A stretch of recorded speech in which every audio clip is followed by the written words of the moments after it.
Hi viewers, இந்த video TRB exam and TNPSC exam. இப்போ ரீசெண்டாக லாஸ்ட் வீக் பார்த்தீங்க அப்படின்னா டிஎன்பிசியில் வந்து பார்த்தீங்க அப்படின்னா குரூப் 2க்கான நோட்டிஃபிகேஷன் வந்து ரிலீஸ் பண்ணியிருந்தாங்க.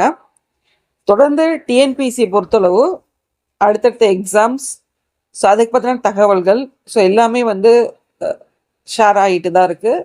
ஸோ அஃபிஷியல் வெப்சைட்லேயும் வந்து டிக்ளேர் பண்ணுறாங்க. ஸோ என்னென்ன ப்ராசஸ் பண்ணுறாங்க அப்படின்றத வந்து நம்ம பார்க்குறோம். Certificate verification, appointment order.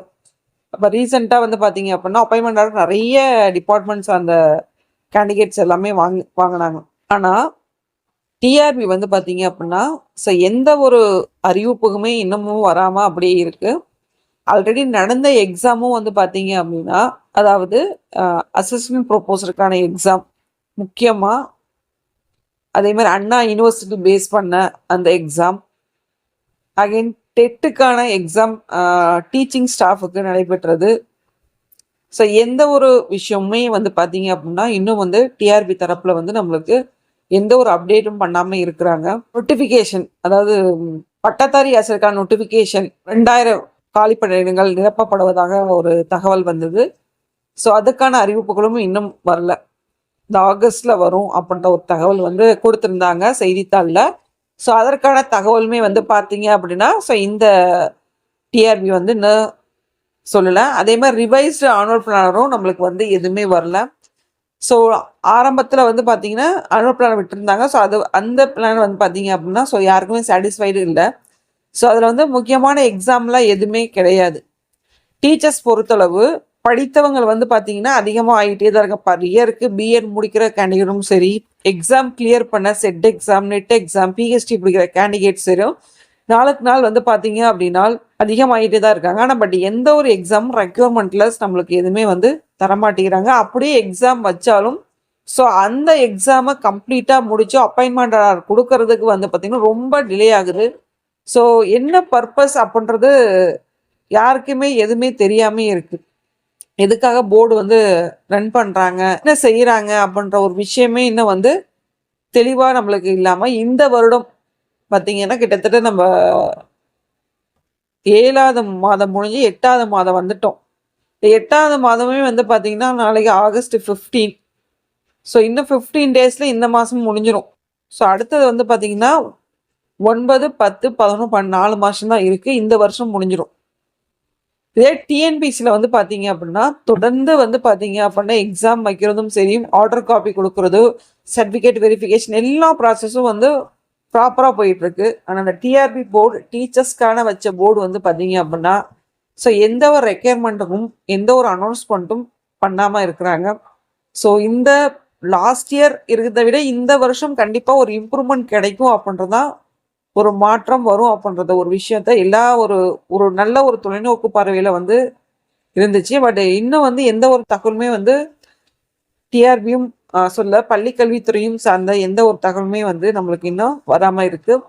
So இன்னுமே வந்து பள்ளி கல்வித்துறை சார்ந்தும் உயர்கல்வித்துறை சார்ந்தும் தற்காலிக ஆசிரியர் நியமனம், ஸோ இது எல்லாமே வந்து இன்னமும் வந்து டிஸ்கஷன் தான் நடந்துகிட்டு இருக்கு. ஸோ எந்த ஒரு அறிவிப்புமே வராமல் இருக்குது. ஏன்னா அங்கே டிபார்ட்மெண்ட் வைஸ் ஏதாவது முடிவு பண்ணி அவங்க ரெக்யூர்மெண்ட் கொடுத்தா மட்டும் தான் டிஆர்பி வந்து நம்மளுக்கு அந்த எக்ஸாம் வந்து வைப்பாங்க. ஸோ அவங்க என்ன டிஸ்கஷன் பண்ணிக்கிட்டு ஆர்டர் காப்பி கொடுக்காம, சர்டிஃபிகேட் வெரிஃபிகேஷன் பண்ணாமல் எவ்வளோ விஷயங்கள் வந்து காலதாமதமாக ஆகிட்டு இருக்கு. அதேமாதிரி நாட்கள் வந்து முடிஞ்சிடு, இந்த வருடம் முடிஞ்சிடும். ரிவைஸ்ட் ஆனோம்னா அடுத்த 2027க்கு தான் ரிலீஸ் பண்ணுவாங்க அப்படின்ற ஒரு சூழ்நிலை இப்போ இருக்குது நம்மளுக்கு. அதே மாதிரி கேண்டிடேட்டுக்கு வந்து என்ன படிக்கணும், அடுத்த எக்ஸாமுக்கு என்ன படிக்கணும் அப்படின்ற ஒரு விஷயமே தெரியாமல் இருக்குது. டெட் எக்ஸாம் இன்னும் வந்து பார்த்தீங்க அப்படின்னா ரிலீஸ் பண்ணாமல் இருக்காங்க. நான் பர் இயருக்கு ஒன் டைம் வந்து பர் இயருக்கு வந்து பார்த்தீங்க அப்படின்னா செட் எக்ஸாம் வந்து ஒன் டைம் நடக்கணும். ஸோ அந்த செட் எக்ஸாம் வந்து பார்த்தீங்க அப்படின்னா இன்னும் கால்ஃபர் பண்ணாமல் இருக்கிறாங்க. தகுதி தேர்வு, காலேஜுக்கான தகுதி தேர்வு, அதே மாதிரி டெட் எக்ஸாம் அதே மாதிரி தான். அட்லீஸ்ட் இந்த தகுதி தேர்வுனாச்சும் வேகன்சியை வந்து அவங்க போடலனாலும் இந்த தகுதி தேர்வை வந்து அவங்க இம்ப்ளிமெண்ட் பண்ணி அதை வச்சானாச்சும் ஸோ டீச்சர்ஸ் வந்து அவங்கள குவாலிஃபைடு ஆக்கிறதுக்கான ஒரு விஷயத்தினாச்சும் அவங்க சஜஷன் பண்ணி அதுக்கு அவங்க வந்து என்ன பண்ணுவாங்க அப்படின்னா படிப்பாங்க. ஸோ எந்த ஒரு தகவலுமே வந்து பார்த்தீங்கன்னா, டிஆர்பில வந்து நம்மளுக்கு குடுக்காம இருக்காங்க. ஸோ ரொம்ப வருத்தம் அளிக்கக்கூடிய விஷயங்களா இருக்கு. டிஆர்பில வந்து பார்த்தீங்கன்னா, போர்ட்ல வந்து பார்த்தீங்கன்னா, வாட் நெக்ஸ்ட் அப்புட்ன்ற மாரி நெறைய நம்மளுக்கு இப்ப வந்து ரிவைஸ் வெப்சைட் இருக்கு. முன்னாடி வந்து பார்த்தீங்க அப்டின்னா, அந்த ஒரு விஷயம் தான் அதுல இருக்கும். வாட் நெக்ஸ்ட் என்ன வந்து அப்டின்னு சொல்லிட்டு. அதற்கானங்கள் அர்த்தம் இல்லாம இந்த போர்டு வந்து இன்னைக்கு செயல்பட்டுட்டு இருக்கு. ஸோ இது வந்து பார்த்தீங்க அப்டின்னா, மிக உடனடியா நம்மள வந்து கவனத்துக்கு அரசு கவனத்துக்கு வந்து இத கொண்டு சென்று, முறையான ஒரு தகுதி தேர்வு ஸ்கூல் சார்ந்தும் சரி, காலேஜ் சார்ந்தும் சரி, எக்ஸாம்ஸ் வந்து வைக்கணும் அப்புட்ன்னு சொல்லிட்டு நம்ம அரசு கவனத்துக்கு கொண்டு செல்லணும். நெறைய மனுக்களும் குடுக்குறாங்க, கோரிக்கைகளும் வைக்கிறாங்க. பட் எந்த ஒரு முடிவும் இல்லாம தொடர்ந்து வந்து ஒரு அறிவிப்பும் வராம இருக்கிறது.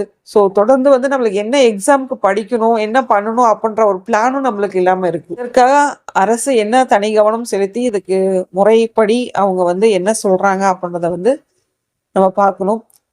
அதே மாரி வந்து இப்ப சட்டமன்ற கூட்டத்தொடர் நடைபெற்றது. இந்த சட்டமன்ற கூட்டத்தொடர்ல வந்து பார்த்தீங்க அப்புட்ன்னா, இந்த ஆசிரியர் சார்ந்த எந்த ஒரு தகவலுமோ, இல்ல பணியாளர் சார்ந்த தகவலும் எந்த ஒரு சட்டமன்ற உறுப்பினர்களுமே வந்து பேசல.